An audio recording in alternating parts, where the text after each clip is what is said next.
একাধিক web series, ধারাবাহিক, এমনকি বড় পর্দাতেও কাজ করেছেন অভিনেত্রী অলিভিয়া সরকার। দর্শক তাকে দেখতে বেশ পছন্দই করে। অভিনেত্রীর সৌন্দর্যে মুগ্ধ তার অনুরাগীরা। তবে এখনও কেন সাত পাকে বাধা পড়েননি অভিনেত্রী? এবার সেই ব্যক্তিগত প্রশ্নেরই উত্তর দিলেন তিনি।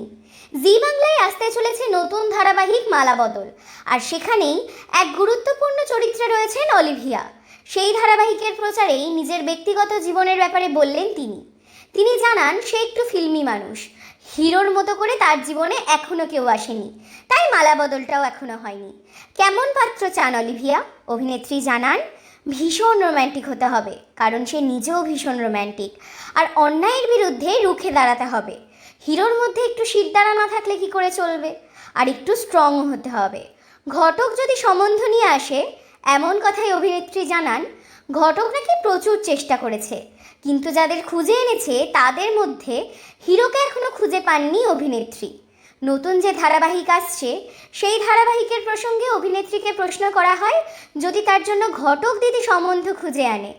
হেসে অলিভিয়া উত্তর দেন, তাহলে তো কোনো চিন্তাই থাকে না, সে তার হিরোকেও পেয়ে যাবে, আর মালা বদলটাও তার কনফার্ম। নতুন যে ধারাবাহিকে অলিভিয়া অভিনয় করতে চলেছেন, সেখানেই রয়েছে এই ঘটক দিদির চরিত্র। অলিভিয়াকে এখানে কিভাবে দেখা যাবে তা জানতে আর অল্প কয়েকদিনের অপেক্ষা মাত্র।